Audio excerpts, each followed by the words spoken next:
Welcome to the Lone Star Play podcast, where we sit, eat, chat, and repeat. I'm your host, Patrick Scott Armstrong, and we are coming to you from Austin, Texas at Permanent Record Studios. The Lone Star Play podcast is produced by Texas Real Food. Go to texasrealfood.com. You can search your city for local restaurants, stores, butchers, farmers markets, and more who are using organic, fresh, artisanal, and local sources. It's a fun site that brings all natural options all together. All right, let's get started. Okay, so the food today, I basically made some food. I made some breakfast tacos. I wanted to cook for the great Bob Schneider, but if we eat it, we eat it. If we don't, we don't. That's what's happening. But I made some sage breakfast tacos. They're delicious. Made it with free-range eggs. And yes, so look, we have a very special guest today. I don't want to get too bogged down because I could just go down the list forever to introduce him, but he's an award-winning artist with 58 Austin Music Awards, the most anyone has ever received. He also has 2 podcasts, The Song Club, and I hope I'm getting this right, I'm Okay, You're Okay, I'm Not Okay, You're Not Okay, with co-host Clint Wells. You can also catch him at the Saxon Pub on Mondays when he's in town. And honestly, again, I could go on and on. His latest album, Blood and Bones, which won Album of the Year at the Austin Music Awards, is available now. So an artist, poet, songwriter, producer, podcaster, entrepreneur. Entrepreneur? Yeah. How am I an entrepreneur? Because you got your own stuff going.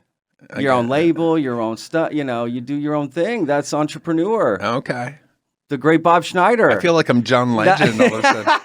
Dude, what's up with John Legend? Like, I can't open my eyes without John Legend looking at me deeply into the eyeball. What? I don't know what's going on. Like, everywhere I look, it's John Legend just peeking at me, smiling slyly. What do you mean? Like in your Instagram feed or something? Everything, dude. I'm telling you, I have not opened up my eyes in the last week without seeing him. It is so weird. I just saw him in the movie with Zach Galifianakis. Yeah, where you too. Totally. Dude, it's like fucking Black Mirror. Yeah, it is. But with John Legend and us, and we're in it. Dude, that would be a great episode. John Legend. We're in it right now, dude. What are you talking about? I love it. So this is what happens on the I'm Okay, You're Okay podcast. I don't know. Yeah, why that name, by the way? Why I had to write it down because otherwise I'd forget it. Do you forget the name sometimes? No, come on, sometimes. No, never. It's real easy. It's kind of not for me. Really? I got lost. Because I started saying we're okay, not.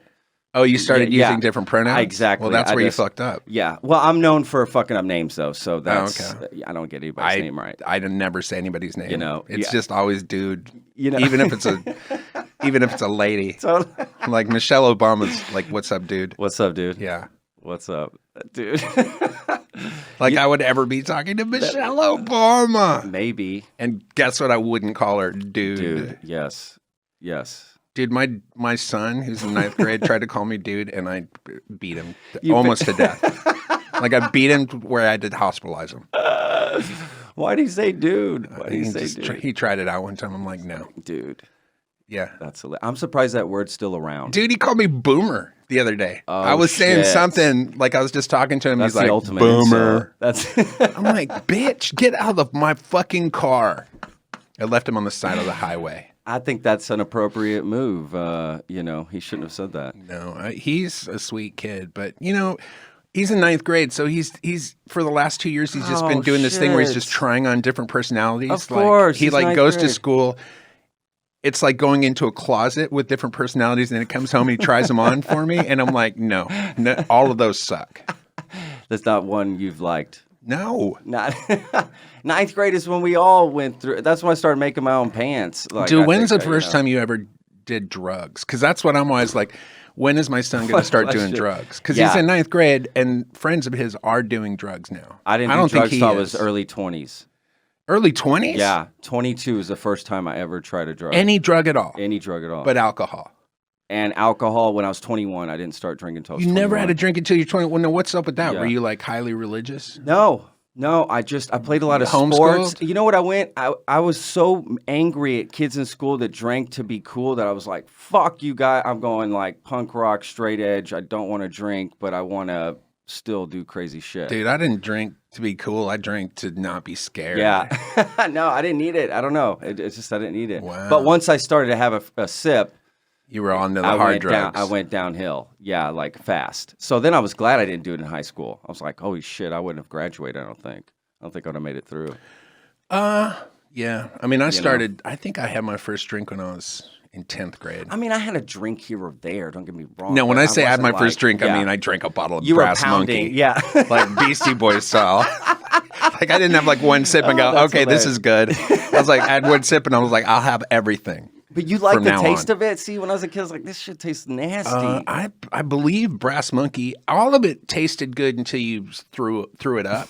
Like everything going down the first time without ever throwing it up was great. And then as soon as you throw it up, you're like, I'm going to avoid that one next time. I don't know. I just, the flavor of it was like... Of all alcohol? Yeah, I just didn't. You know, we would What get about tequila gin and tonics? shots. We would get tequila shots when I was a kid because my mom's from Mexico. So when we were kids, they would give us like Tequila's tequila horrible. stuff. Yeah, so maybe it just like It's like drinking perfume. you know.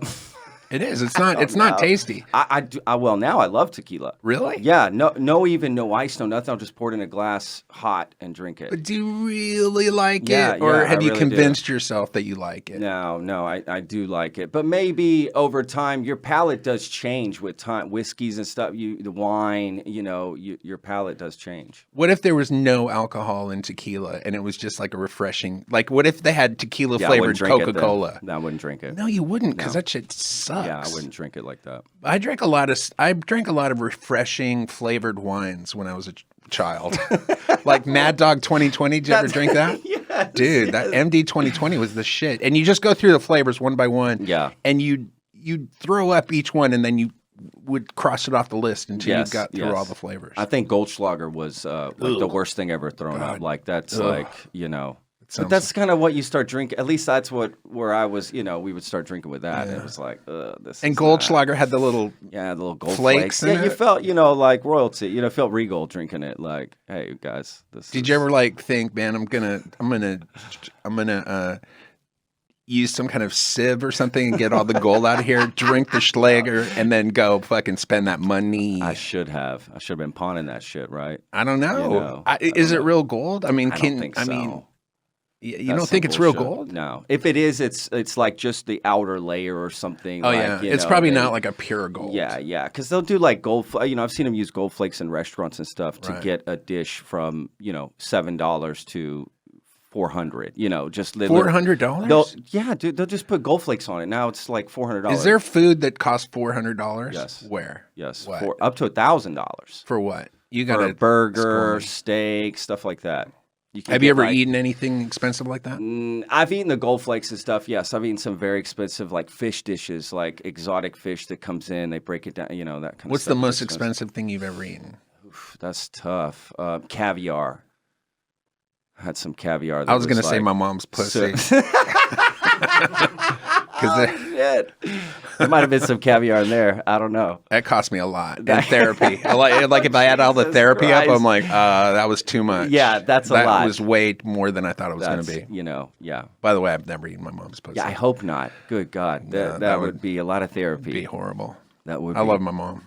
What would be worse, eating it and liking it, or just doing right? What if you did it and then liked it? That's even worse than the fact of just doing it. No, I mean, I would hope that if you did something, you would like it. I mean, I don't want somebody to do something and hate it. Yeah. Well, that's true. You always want people to have a good time. So, look, you said that's actually you brought up something earlier that I was going to ask you about. So you have this other podcast, the I'm Okay, You're Not Okay. Shit. I'm okay. You're okay. I'm okay. You're okay. I'm not okay. I'm not okay. You're not okay. You're not. I'm not okay. Yes. So now you have a co-host, like you're saying, with Clint. Yeah. And I've listened to a few episodes to sort of prepare for today. Yeah, it's great, man. You're right. The banter between you guys is really good. So do you like having? Because I've listened to Song Club plenty of times before. So, but you're by yourself, so you definitely go more off the rails in that one than with Clint, like he kind of, you guys get to bounce ideas off each other. So he keeps us on track, and he's smarter and funnier than I am, and he's a great host. So yeah, I get to just kind of be stupid on it, and then he kind of is the voice for reason. So it's a nice little balance. Yeah, man, he's really great on it. He'll just, I want to say like he pokes the bear with you. He kind of like pokes the bear a little bit. I like, I feel like I'm the one doing the poking. Well, you definitely do too. I can tell to like get a reaction from him or something. Yeah, my favorite thing is just to get him annoyed. Totally. Like if I can just get him upset, then it makes my day. I love that. Yeah, that's great. So Bob, let's talk a little bit about food. So great. Let's see here. So guys, there's so much we could talk about. So before we talk about, everybody eats, right? So, you think everybody has, an involvement with food, which I agree with, right? We all have a connection with food. We all have to eat. Are you conscious about like what you eat all the time? Do you think about that? Do you just eat willy-nilly? No. How does that work? Dude, I mean, ever since I've been like, I think when I hit 30 and my metabolism started slowing down, all I thought about was food. Now, really, I spend half my time thinking about what I'm eating, or I shouldn't be eating this, or is it okay to eat this, or whatever. Wow, okay. Like I spend a lot of time thinking about it because at a certain point, like at this point, my metabolism is like zero. Yeah. So I'm either gaining weight or losing weight. I'm not. There's no like staying at a weight. At a weight. Yeah. So it kind of that part sucks. So. And I do think about, I mean, obviously I've seen so many documentaries about food and the way it's prepared and what's sustainable and what's not sustainable. Yep. So, I mean, so I think about it a lot, and I try to do the right thing, but I'm pretty good also about just blocking some stuff out. Of course. Like if I'm at the store, I'm going to buy like pasture raised eggs or whatever. Sure.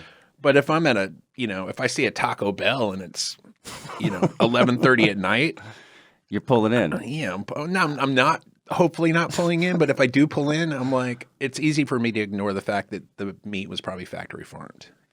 I mean, 100%. Yes. There's no question. It's probably not like organic. It's probably not raised meat. Who knows what's in there? Whatever it is, it's delicious. Yeah. Look, I will. I'm free to admit it. I get that shit too. I'll get the Jack in the Box tacos. I'll get the. Dude, I stopped. Those are some of my favorite fast food tacos. Are those? Yeah, I stopped the other night at a Jack in the Box alone and went inside, and it was probably 1:00 in the morning. And ate inside there alone, and ate like 6 of those. There's nobody else tacos for like $3. Yes. And the whole time I'm in there, like because I was alone in there, and it was at night. Everywhere I looked, there was windows reflecting me in the windows eating these tacos, and I was just like, it looked like a Francis Bacon painting. It was. I don't know who awful. That is, but Francis Bacon. He painted like monsters. He's a real famous Jesus. guy. Okay. Like he painted this Pope, and it looks like he's screaming, but it's all like it looks like it's on black velvet. Anyways, just look it up: Francis Bacon Pope paintings. And when you see that, that's you. That's what I was seeing at Jack in the Box, eating those tacos. It's like a funhouse mirror sort of. It was horrible. Yeah. So what? That made you. Hate yourself or what? Really? Yeah. Really? I mean, I don't hate but myself. But they taste so good going down, don't they? That's I love the them. problem. That's the problem. Yeah. But then I feel like shit afterwards. I don't know about you, but I always feel my stomach like starts hurting. Oh yeah, you don't feel, your body rejects that. It rejects it instantly. Yeah, it really does. Dude, the worst one of all time, I hope you're not sponsored by these guys, is Long John Silver's. When's the last time you ate at Long John Silver's? Oh my God. I don't know, 1992? I probably ate there, I think it was 10 years ago. I stopped in and got it and got whatever it was. Everything's deep fried there. Yeah. And I tried this, and it was the most delicious deep fried stuff I've ever had in my life. And by the time I was eating the last bite, I literally felt like I had AIDS. Like I was sweating. I had flu-like symptoms. Oh, shit. And I was weakened, like I'd been tortured. Yeah, that's horrific. It was crazy. My body just like completely started shutting down. Yeah. All my systems started shutting down. Yeah, that's crazy. Like while I was still like I ate it in the parking lot. Yeah. And before I left the parking lot, I was in like the parking lot, sitting in the parking literally lot. had to be hospitalized after that. It was horrible. That But it was so good. I mean, I used to love the hush puppies, the malt vinegar, on the fish. Damn, I used to rock that shit. Yeah, but I haven't been there I didn't know they're still around. Well, that was the last time I went. Yeah, I think they've like merged. They have all these mergers now. Don't they with the root beer place? Right? Yeah, that's it. Or I don't know if it's a root beer. Isn't that the root beer place? Yeah, A&W. Yeah. I haven't even ever eaten there, I don't think. Man, we used to go hit A&W when I lived in El Paso when I was a kid. We used to go there all the time. What's your favorite fast food? I think that was my favorite fast food was going to A&W because you'd get these big glass mugs of root beer. Okay. Back in the day. I mean, this is like the 70s. I do love some root beer. Good root beer. Man. Abita's my favorite. Abita from Louisiana. Try that root beer. I've had it. Have you had it? Yeah, that's good. That's good. Like that. You're like, I don't know. Well, A&W reminds me of that time when I was a kid. Yeah. You know, like if there's something that reminds you of the time you were a kid, sure, it doesn't really matter what it is, you're gonna love it. Yeah, that's true. And like if somebody else eats it, they're like, yeah, this kimchi's tastes gross. Kimchi. But then you're like, oh, but it reminds me of when I was like 6. You like kimchi? Fuck no. You know, no. You don't like that? No, because I didn't eat any of it when I was a kid. Well, that you didn't eat a lot of stuff when you were a kid. You can't. That's but I grew up in Germany and we ate sauerkraut, which is similar. It is. It's a little similar. Fermented cabbage. Yeah, it's fermented. Yeah, but it tastes different. And when I eat like Rotkohl, which is this red cabbage that's kind of pickled, but it's called? Sweet. Rotkohl. Rotkohl. Okay. When I eat that, I love it. But I don't know if it's because it tastes good or it just reminds me of that time when I was like 5. I don't know. You can't separate it from your brain. Yeah, that's true. I don't know. I think maybe you can over time. If your job involved food, if like that's all you did was food, those memories would be in your past. I don't know if that's true. I've often think about music. Like the music I listened to from the time I was like 12 to 22, that period of time, I love that music. Now, is that music any good? I have no idea. And I write music and I make it for a living. I guess I see what you're saying. And if I dissect it and look at the lyrics, I go, these lyrics suck. There's not much going on here, but I love it. Like a can of SpaghettiOs, even when you're an adult, you'll still eat it, right? You just kind of like this is I don't know about from my childhood or whatever it is. I don't know, man. I tried to eat some SpaghettiOs. That shit was. I still buy them. Really? Yes, I still keep two. I still keep 2 in the pantry for emergencies. Oh. It's literally break the glass, nothing to eat. I think SpaghettiOs was like too rich of a treat for when I was a kid. I grew up really poor. Yeah. So we wouldn't. That would have been splurging. That would have been splurging. Well, there was no way they would have ever bought like actual SpaghettiOs. There might have been like some generic SpaghettiO version that we might have gotten. I do buy the HB version. Oh, you do? I do. The Hill Country. Yeah, it's like Hill Country shit. I mean, it really is kind of nasty. I'm not gonna lie, but fuck it. It's a meal in a can, ready to go for emergency. Now, look, granted, I cook a lot at home. I cook like every meal. I mean, do you cook all your meals at home? No. You don't. I don't cook shit. You don't cook anything? I warm everything. But you know how to make some eggs, right? I mean, you know how to scramble some eggs. If someone said, "I'll take 2 eggs over medium," you'd be on that. Yeah, I mean, I watched a YouTube video by what was that? What's the guy? Hell's Kitchen guy? Gordon Ramsay. I watched the Gordon Ramsay how to make scrambled eggs thing, so I know how to do it. That's legit. His way is like the way I do it too. Yeah, with the butter and you're taking it off the heat. And you use that. What's that spatula thing? Yeah, the spatula. That's it. Yeah. Yep. You just slowly, keep it turning, keep it moving, taking it off. Yeah, that shit's good. Yeah, that shit's good. That's the way to do it because it's creamy, right? Yeah. Yes. My wife makes really good scrambled eggs. I think the key always is keep the heat low. But I want to get it done. I'm going to get it done. Unless you're cooking like steak or protein, that you need a hot pan. You want smoke. When the oil starts to smoke, that's when you're searing. I feel like this part of the conversation is when people have just they're like, okay, I'm done. I'm done with this podcast. They were just like, I was kind of enjoying it, but now I'm gone now. Bye-bye. I'm going to listen to something else. Like as soon as we start talking about the heating like temperature of foods, people are like, "Fuck you." I get too you got to stop me because now I start breaking it down. Yeah, I just realized I was like, this may be the most boring thing. It's That's real boring. Yeah. That's boring. Okay, yeah, let's But change it's the all subject. right. Okay, so look, when you go on the road, what do you eat? Are you looking for do you It just depends. Like I said, I'm always like on some kind of diet. Like I'm always doing something. Like what's a diet for you? What does that mean? Like it's just every fucking diet. So you're not vegan or vegetarian or you don't pick any. I would love to be though. I would if I could just snap my fingers and only do one thing, it would be to be vegan. Like I would love to be vegan. Yeah. You see a benefit in being vegan? Fuck yeah, dude. I think it's just I think that's the way we're supposed to eat. Really? Yeah. I the problem with vegan is like you gotta cook everything. You got to go to a store with a refrigerator. Yeah.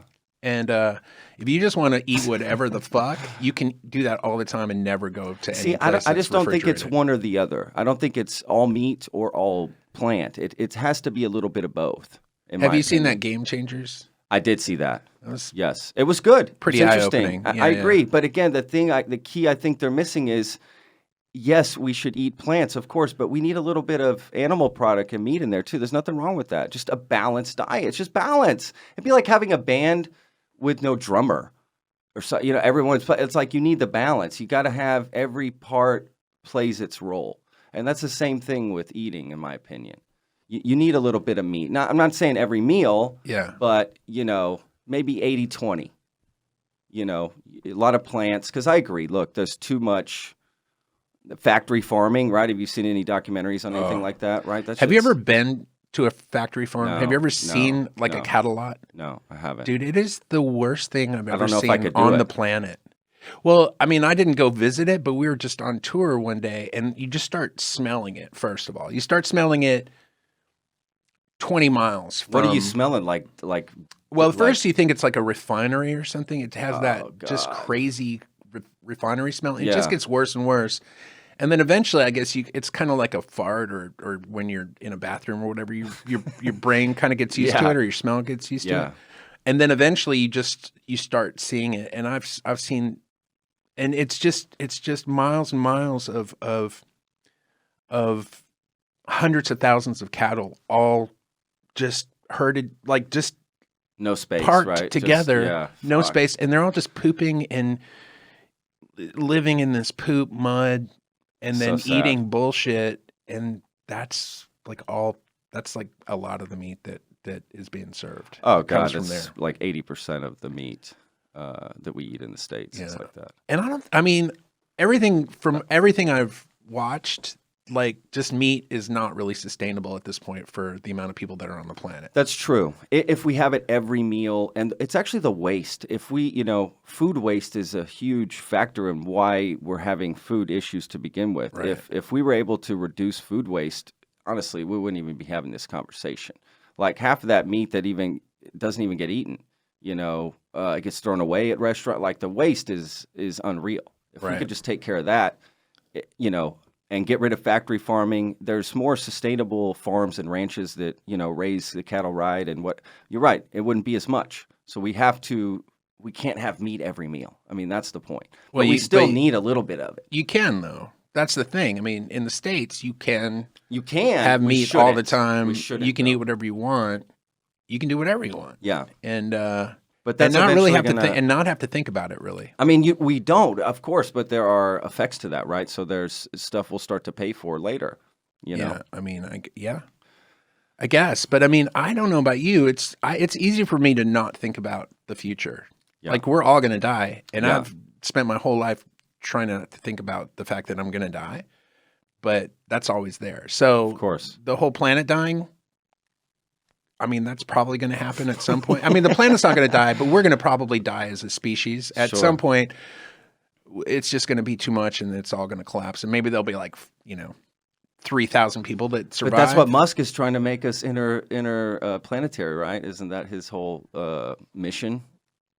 To put us on Mars? That's what he wants to do. That's what he said. You can kill yourself right now or get in a spaceship for 6 months? I'm like... Where's the fucking cyanide? You wouldn't go on the spaceship? Dude, I don't even like to fly.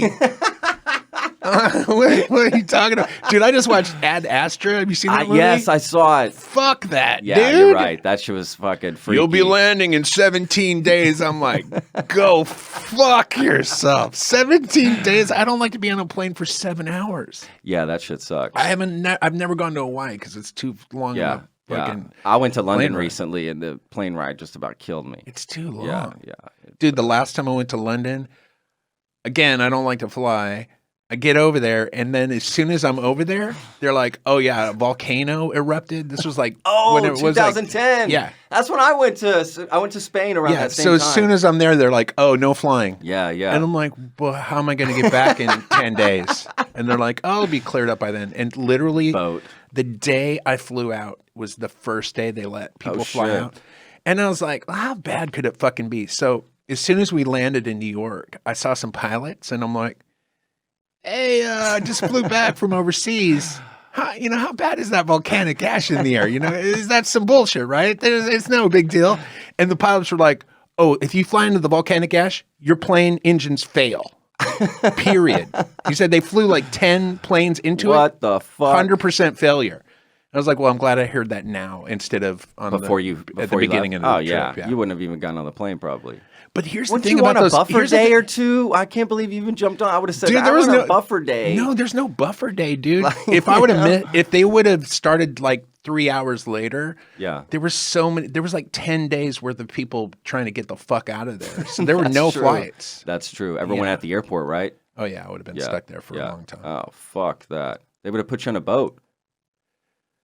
Dude, I've looked into. That's like planes, trains, automobiles shit. I've looked into being on a boat, but I just did a cruise. I just did the Kiss cruise. Yes, I heard about that. And that's so great. I have the same feeling on the boat that I have in a plane, which is just like I've never done a cruise. You can't get off. Yeah. Oh, fuck that. So now you're stuck. You're stuck at sea for a couple days, and then it's not like you're like, I want to. You can't get off. What kind of room do you have? Like, is it a big room? I had a pretty nice room. Yeah. So you do have space. You can walk around. I mean, your head is not touching the ceiling. No, I've done it twice. The first time I went, me and my ex-wife went, and we had a tiny little room. It was like a little jail cell. But on this one, they gave me a really nice room. Well, you're playing on the, right? So you're playing the game. I had like a balcony. I was on the 7th floor. Oh shit! It was cool. Did you see anybody doing any crazy shit on there for like Instagram or stuff where they take those, hang off a balcony and take pictures and shit? And no. I've seen some weird videos of people, just falling off trying to take pictures and shit. No, I haven't. I don't look at any of that stuff. I don't spend any time on the internet looking at stuff. It's too much, dude. The problem, just like randomly, come up. If I start like actually thinking about all the people in the world, it really fucks with my head. Like I live out in the country. I have a very small world. I have my family, my wife, my son and daughter, my parents. And I mean, I play shows. Sure. But for the most part, man, I just try not to think about all the people in the world. Of what's happening. Yeah. I mean, even on that Kiss cruise, there's 2,500 people on that Kiss cruise. And like every time I'd leave my room, I just look at all these people and I just go, every single one of them has a full life. Yeah. And all the feelings and all the disappointments and all the craziness and all the wonder and joy is happening to every single one of these people. And it's just too much for my brain. Really? Like I just don't want to think about it. It's too much. I find that fascinating. Too much humanity. Yeah. Well, you're right. Well, maybe you're just so sensitive to all that, that's what it is. I'm real sensitive, dude. So you're playing the Kiss cruise. Did you played with Kiss? I mean, like, did they ever, does that, I don't know how that works. Like, well, they were on the cruise. Yeah. They were like in a tower. Like at the top of the boat, they had like this whole little tower. Kiss place where all the Kiss families were. They were there with their families, their kids, their wives and stuff. And then they came down and did 3 shows. They did an acoustic show, which was awesome. That would be cool. And then they did 2 like full shows with makeup and stuff in this theater. Oh, so the acoustic show they didn't do in makeup. No, that was just that would have been cooler, right? If they had an intimate show with like all the makeup on. Well, they did 2 shows in this theater that only held 1,500 people. So that's kind of intimate pretty for them. Kiss. Yeah, for sure. But it's not where you want to see that. you want to see Kiss in the biggest place you can see them. Yeah. They're a huge spectacle. Sure. You don't want to see them in the theater. It kind of takes away a little bit of the magic. Their fans are crazy, right? Or their fans Oh my God, dude. Their fans, here's what their fans want. Kiss, and guess what they don't want? All else. So like I'm on the thing, and I was like really nervous about it because I'm on there playing solo acoustic guitar. Every single band on that cruise was a hard rock band. Really? So you're by yourself playing? Yeah. Me and an acoustic nylon string acoustic guitar. Doing my like, hey, I'm sensitive, bitch. Listen to me. I got feelings. And then the rest of these are like, I'm gonna fuck you, bitch. I'm gonna eat your ass. Like that's every band. And then I'm a sensitive person. Listen. Yeah. And so I was freaking out because I was like, oh, the Kiss audiences are known for being like unruly and harsh. They're like Philadelphia Eagles fans, right? Right. Like, if you're the opener for Kiss, they're just like, boo, boo, fuck you. So that's what I was worried about. And then I realized my sound guy right before my first show, he's like, dude, nobody's going to be here. And I was like, why what? Did you say that? And he's like, nobody's going to come see you play. And I was like, oh yeah, they don't have to come see me because Kiss isn't playing right after me. Got it. They're playing in a different time in a different part of the ship. Got it. So, and I'm like, but some people are going to come see me, right? Like the staff will be there, right? Like, oh, nobody. No, no. Because guess what Kiss fans don't give a fuck about? Me and everybody that's not Kiss. Forever. And I remember I saw somebody. So you signed up again for this, I'm assuming, right? Like... I don't know. I might do it again. It was actually fun. I met a few people. Like I was in the hallway and I saw this English guy and he was talking to these two chicks and he was looking at his phone and he was like, Bob Schneider. Like he did this look like, who the fuck is that? Who's this guy? And I went up to him like, hey, motherfucker, I'm Bob Schneider. How you doing? No, you didn't. And I started talking to him. That's hilarious. And they were super nice. They were like as English as just anybody. Proper, English British, as any, yeah. just sweet English, jovial. Yeah. And they came to all my shows. So they came to that show and then the next two, and they're huge fans. Dude. But they would have never come. Yep. Because, like I said, the people that were on that cruise were there for one reason only. To see Kiss, yeah. Well, to not just see Kiss, because they've all seen Kiss 10, 15, 30, 40, 50 times. Jesus. It's to be on the same boat with Kiss. Yeah, okay. To go down the water slide with them, with Kiss. To do something that only true fans do. It felt like it was like religion. Like Kiss was these people's religion. That's like what it is, right? Yeah. That's the like Deadheads too, right? Isn't that the same sort of? Yeah, they just want to be around their idols, and they don't care what it costs. You have fans like that too, though. Not like that, dude. You have very dedicated fans. I do have some fans, but I like to think of my fans as like, for the most part, being pretty reasonable. And I think the Kiss fans think of themselves as being reasonable. They think of themselves as reasonable. Do they show up in the outfits? Right? They do, right? Dressed up and shit. Well, they're all wearing Kiss. Every single person is wearing a Kiss t-shirt. Okay, yeah, of course. And they're wearing like the Kiss. Probably the same shirt they've had for 30 years. Well, they're wearing the Kiss cruise shirt from like 8 years ago. They've been on every Kiss cruise. And those Kisses, that I wouldn't do. Those Kiss cruise start at like $2,000 for the cheapest ticket. And then per like person? And like a regular ticket's like $4,000. Jesus Christ. Yeah, these people don't fuck around. That's insane. That's they have disposable income. So what kind of fans are these, right? Like, I mean, they're all every single person that I talk to. I'm like, how old are you? 54. How old are you? 54. How old are you? 54. How old are you? 54. Like every single person was 54. That's hilarious. Yeah. When did Kiss hit the scene big? What year was that? I don't know, but I'm 54 and I loved Kiss when I was a kid. Yeah. Like when I was a kid, I would just look at like the Love Gun album and I would just like, what the fuck is this? Because it's they're all just standing there and then there's all these really hot chicks in Kiss makeup that are like scantily clothed that are all, none of them are standing because they've all been fucked to the point where they can't even stand. They've been fucked senseless. They've been fucked to where they can't walk. Yeah. by these Kiss guys. And I'm like, what is this? That as a kid is what you imagine. Here's the other thing. Here's the other thing that's weird about Kiss that I realized on that trip. Like I do a lot of I cuss a lot. Yeah. I say a lot of stupid shit like eating my mom's pussy and stuff like that. And those guys have a lot of songs about that, but they never cuss and they never are explicit about any of it. Yeah, that is true. So it's all like kind of fucked up predatory sexual stuff, but it's all G-rated. It's all innuendos. Well, it's all like for kids, really. Yeah.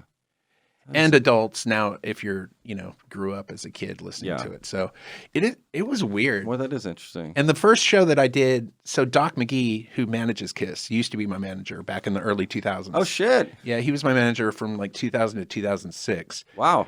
So he was there and all his management staff who he had back then were there. So they came to the first show and we're watching the whole thing, and I kept it pretty clean, not super clean. I mean, how are you going to do that? Well, I mean, you can. I mean, I can.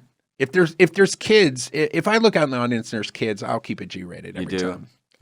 Unless it's my kids. If it's my kids, I'll say whatever the fuck I want. Because my kids love it when I cuss. Sure. They think it's funny. That's funny. So yeah, after that first show, I talked to Doc and he's like, "Oh, love it, love it, love it." And then I talked to his day-to-day and she's like, "Hey, you might want to clean it up a little bit." Just a little bit. I was like, all right. Fuck. I mean, yeah, how does that work though? I mean, I just don't know how you clean it. I mean, your lyrics are your lyrics. Is it just the in-between stuff? It's the in-between stuff. Okay. Yeah, yeah. I mean, what are you going off the rails in between? Like, what's happening? I don't know. I'm scared to death that I'm going to be boring. So anytime I feel like I'm starting to get boring, I'll just say something salacious or just anything to kind of wake people up. And sometimes it's too much. So it just, I love that. Yeah. I love that. Yeah. Look, speaking of fans, I asked a bunch of your fans for more questions. You did? You want to answer some questions from the fans? Let's do it. They got crazier. Okay. They did. Yeah, every time I should have had this lined up, ready to go, right? Bear with me.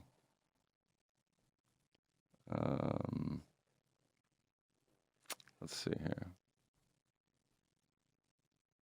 Saved. Boom. Yeah, from the FAYM Ali. Remember, this was the same group from last year. Yeah. Okay. The fuck all you motherfuckers.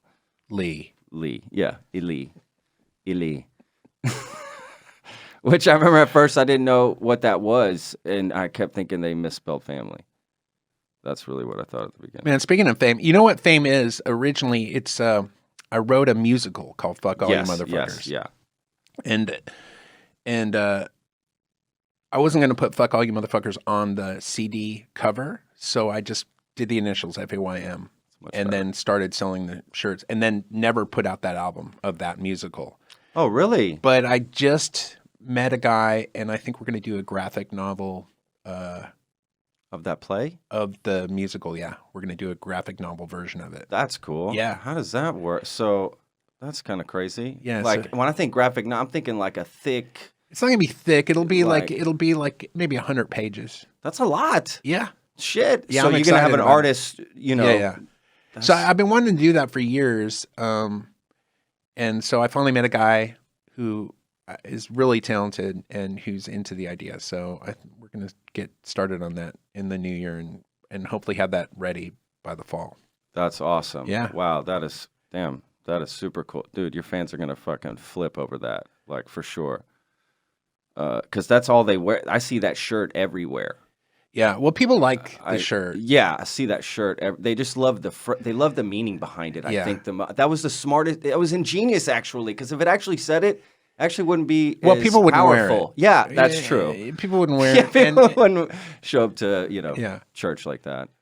I'll tell you who buys it all the time. Every time we play a club, security always buys it. Like anybody that's working anybody that has to deal with the public, especially the drunk public, loves that shirt. They're like, I'll take one. Bartenders should get on this. Oh, bartenders, right? door people, door security. Sure. Yeah, they all get it. Well, that makes sense. Okay, let's see here. Let's get to a question here. Okay. Yeah, this is actually something I want to know too. So, Stacy Herpin Sutton asked, give us an update on the status of your next studio album. You mentioned a few songs that will be on it, in the OK podcast.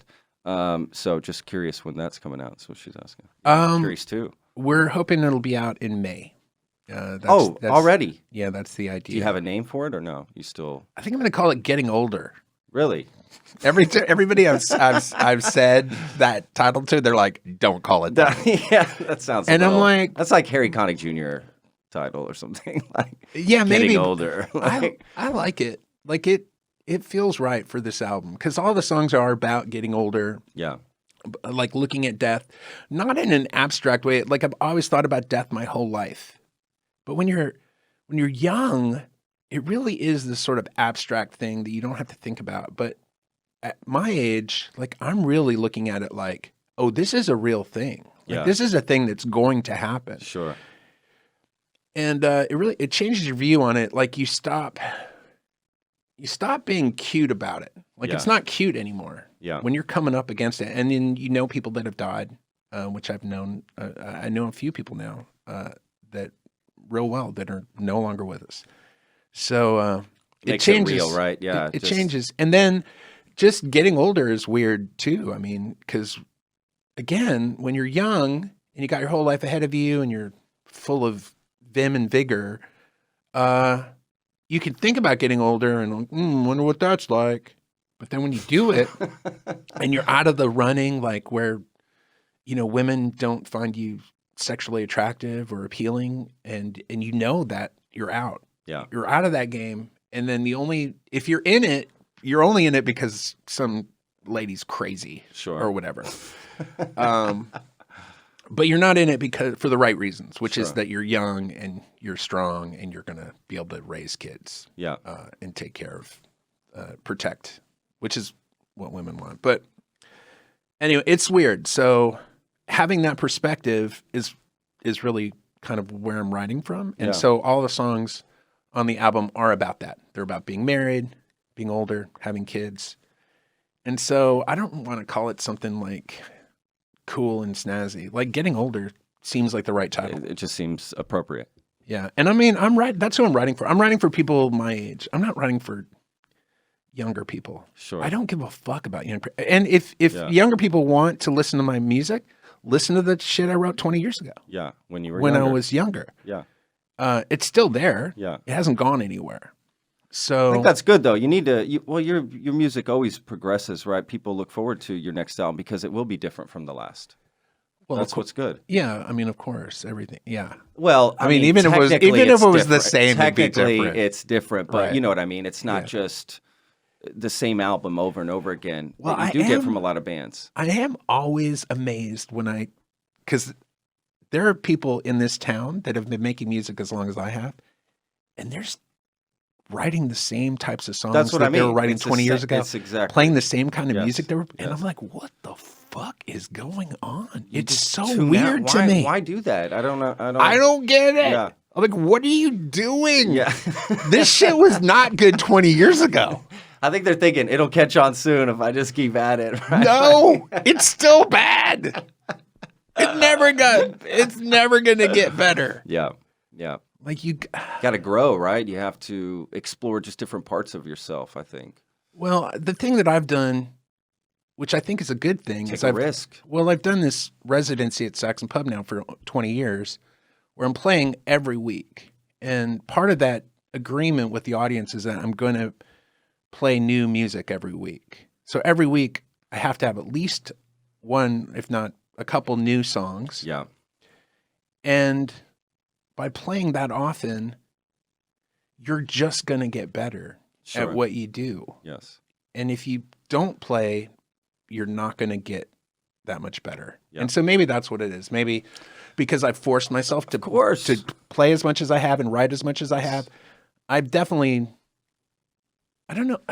It's like cooking. It's like a chef. You want to, right? If he's making the same damn pasta he's been making you have to do new dishes and expand and learn new techniques and kind of fuck up a little bit to then come back to it and be even better at it. Well, I think I don't know. See, that's the other thing too. I don't know if you can get better at writing songs, but maybe the songwriting's a little bit more sophisticated than it was. Yes, it probably comes together quicker and better. At least with cooking, that's how it is. You're going to be cleaner about it, right? Like, I don't know. It's just more. Well, with cooking, I feel like you definitely get better. Like, I mean, 100%. For instance, like me and my wife are friends with Rachel Ray and her husband. Oh, wow. And we've known them for, 12 years or so. And over the years, she's cooked for us. Like, we've gone over there and cooked. That would be amazing. And 12 years ago, when we went over there for the first time, she made a meal, and it was really good. Of course. It was great. But she writes so many recipes, and she cooks all the time. So she writes every recipe for every show. And then when she's not on her show, she's cooking at home for her husband and for her friends. And she never stops cooking. She never stops creating. And over the years, when you eat her food now, dude, I'm telling you, she could go on like Top Chef Masters and she would beat everybody. Oh, of course. I mean, yes. Like the best chefs in the world are not making food as good as her food now because she's just gotten so good at it. Yeah. Yeah. I mean, when she started, she was making, hamburgers and lasagna and stuff. Yeah. That's not the case anymore. Yeah. That's what happens because you start to fold in all these other, things, these techniques, and that's what it comes down to, and ingredients, and how to work with ingredients. Right. That's what it comes down to. And working with other people, the more you do it, she would tell you, I've screwed up so many dishes, that's how I'm able to do this so well. That's what it comes down to. You have to fuck up so much to learn to cook. Sure. And then Aaron Franklin famously always said, I screwed up 1,000 brisket before I ever got to where I'm at today, right? Like, you have to just fuck up the food so bad to then come out on top. I don't know. And musically, do you ever write some just horrible song, right? You're just like, this is the worst song I ever wrote. Like, and then you dump it. You're done. But it helped you move on to the next song. Songwriting, it's a weird thing because you're always starting from scratch. Every time you write a song, you're starting from scratch. And so even if you're Paul McCartney or Steve Winwood, I like how those two guys are together. Whoever the fuck you are, it doesn't matter that you wrote fucking Spark of a High-Heeled Boy or whatever the fuck that's an origin he wrote. You're still starting from scratch when you write a song. And it's such a weird thing. Now, I like the songs that I'm writing now better than I like the songs that I wrote 10 years ago or 20 years ago. Yeah. But again, only because there's maybe less pretense in my songwriting now than there used to be. Yeah. But it doesn't mean that I've gotten better at it either. It's a weird thing. It's a weird thing to discuss because, I mean, if you look at anybody who wrote songs like their whole life, you look at their early work and it's usually the best work they did. When you look at the later work and it's less good. I see what you're saying. But see, with a chef, it would never be like that, right? Right. Like it's the opposite. You're going to get better. Yes, 100%. Right. Wow, that's interesting. I never thought about it that way. But there are a few people. That happens with movies, though, right? Director puts, and it's always their first. You're just like, damn, that was the shit, right? Before it got too complicated, right? So yeah, I mean, with songwriting, a lot of it for me, at least, is because I'm sucking up a lot of information, and then it's all coming through the subconscious, and that's a lot of processing power. And then as you get older, you just have less processing power with your brain. Your brain just starts drying up. It really does. It's not firing. It doesn't work as well as it did before. So then you're hoping because maybe you have. You taking longer to write the songs? Is that what happens? No, they're just. No. I don't know. It's it really is a mysterious thing. It kind of is. You're right. I mean, you just never know. It's like fishing or it's like digging up dinosaur fossils. Like there's that there's some fossils in this bed ahead of you, so you just start digging, and then as you're digging, you're like, oh, this is like a little tiny. Yeah. This is like a little, like a fish.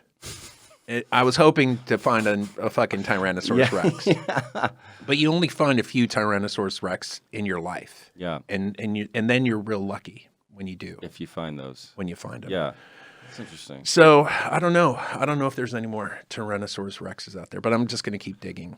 Man, I'm sure there is. You keep winning awards after award, right? Like it never stops, dude. Like, yeah, but I mean, awards are like. They are what they are. It's weird because they're just popularity contests. Sure, they always have been, and they've changed it recently. Now, the Austin Music Awards, where the votes don't really matter. So people, well, I think it's because of Trump. Really, I think because after Trump won, people just like started freaking out. Like, we can't allow people to decide who the winner is going to be anymore. Fuck. And so they were just like, yeah, I know people are voting for whoever was going to win, but we're going to decide now as the arbiters of Austin culture. No, yeah, that's what they're doing now. Yeah. Oh, that kind of sucks, right? I mean, take the power away from the people. It sucks unless they give you the they gave me album of the year last year, which I think I probably actually won with votes. But even if I got the most votes, they still had to come and say, "Okay, we're going to give you that. We're going to give you that award."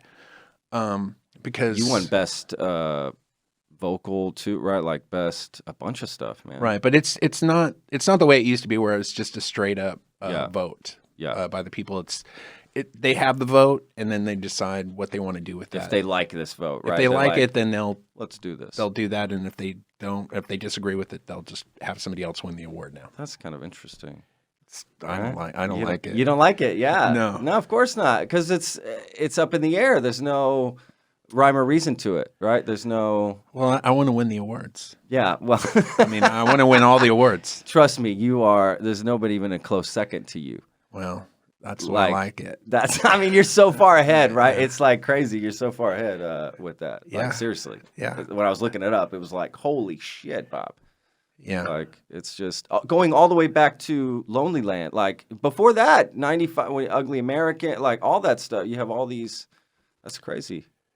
That's like to have such an intense in one sit, right? Like here in Austin, man, like I just think that's so cool. I love it. Right? I love it. I mean, it's the only thing I've ever won. I've never won like a Grammy or anything. I've never won anything outside of those Austin Music Awards. Oh gosh, no, I'm sure you've won all kinds of other stuff and no, other things. Never, nothing. No? Nothing. No. What would it be like to get a Grammy? What do you think that would be like? I think it'd be weird now. Like if I got nominated for a Grammy and had to go to the Grammys, I'd be like, what the fuck am I doing here? Like, why am I here? I don't know. It would just feel like I'd be like... It's definitely not the same as it is now as it used to be. I mean, I will say this. Even if I was 22 and I got nominated for a Grammy, I would still feel the same way. I've always felt apart. I've never felt like, oh, I belong with this group of people.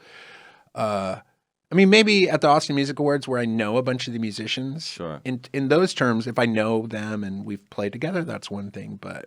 just in terms of like... So you feel like amongst your peers, right? And over there, you don't feel like amongst your peers. Yeah, I mean, I would be just like... But you would be amongst your peers over there with the Grammys. Dude, Bob, are you kidding me? I would not. I would be just like, this is ridiculous. I'm sure a lot of artists feel that way, though, when they're there. Probably. Like, I don't belong, blah, blah, blah. Yeah, I'm sure that's the case. But that's actually, as a fan, those are the type of artists you like because there's humility in that.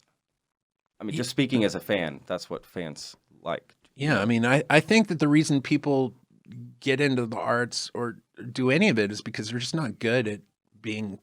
They're not good at being people. They're not good at socializing. They're not. I don't know how to socialize. I don't know what. Yeah. There's all these cues, like social cues. I don't know what the fuck any. I'm just like, I'll just say whatever the fuck I want and just feel lonely and apart and afraid all the time for my whole life. Fuck. So. So that's where the art and the music and. Right. The only time I feel safe, the only time I feel like in control is when I'm alone working on these little puzzles, these songs or these little pieces of art. But like in public, talking to people, that's like, I don't know what to do. I don't know what the right thing and the wrong thing is. There really isn't. a right or wrong. Some people in my are, opinion. Some people are good at it. Yeah. Well, yeah. I guess I don't know how you're good at it. I don't know. I don't know what that means. Like You're pretty good at it. I don't know. I'm just me. Well, you're pretty good at talking to people. I just be myself. That's all. That's what I do. Yeah. Well, you're good at it. You know. Well, thank you. I don't know what to say. I don't know what else to say. Well. Okay, let's get to another question here because that makes me. I don't like to be complimented. So let's. Do you know why? Do you know why you don't like to be complimented? No. Because I hate hearing that. Well, I'll tell you why. In case you're interested. So what happens is, if somebody tells you that they like something that you're doing, the reason it feels uncomfortable is because you find that very important. Like you want people to like you. Sure. And so then you're like, what the fuck am I doing right now that this person is telling me that they like me? And then you got to like look at your whole life and everything that you've done, all the interactions with them, which is a lot of stuff. Sure.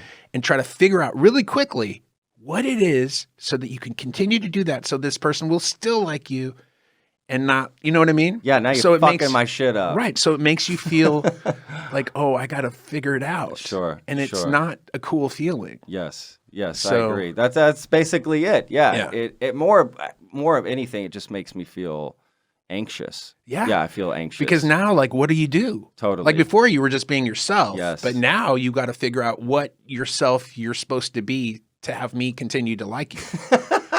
You know what I mean? It won't go that deep, though, I promise. It will, though. It will. You're a deep guy. I will. I don't know about that. It will. I don't know. Okay, yeah, let's definitely get another question here.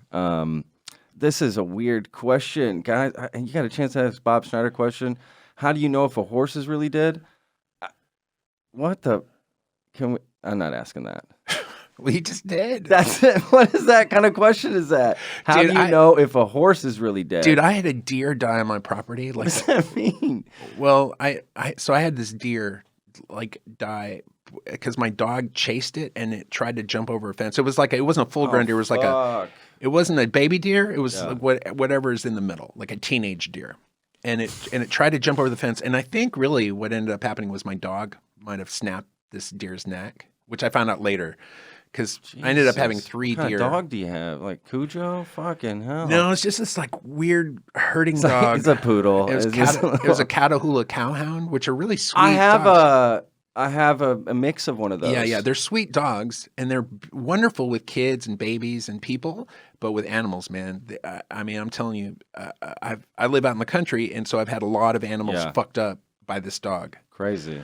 So anyways, I looked out back one day and there was some commotion. So I went out there and there was this deer that was on the ground and it had just happened and it looked like it was breathing.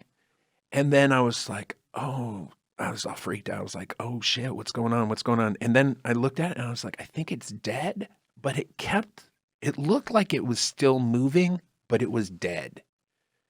It was such a weird thing. Have you ever had that with an animal? You know what I'm talking about? Where it's still moving?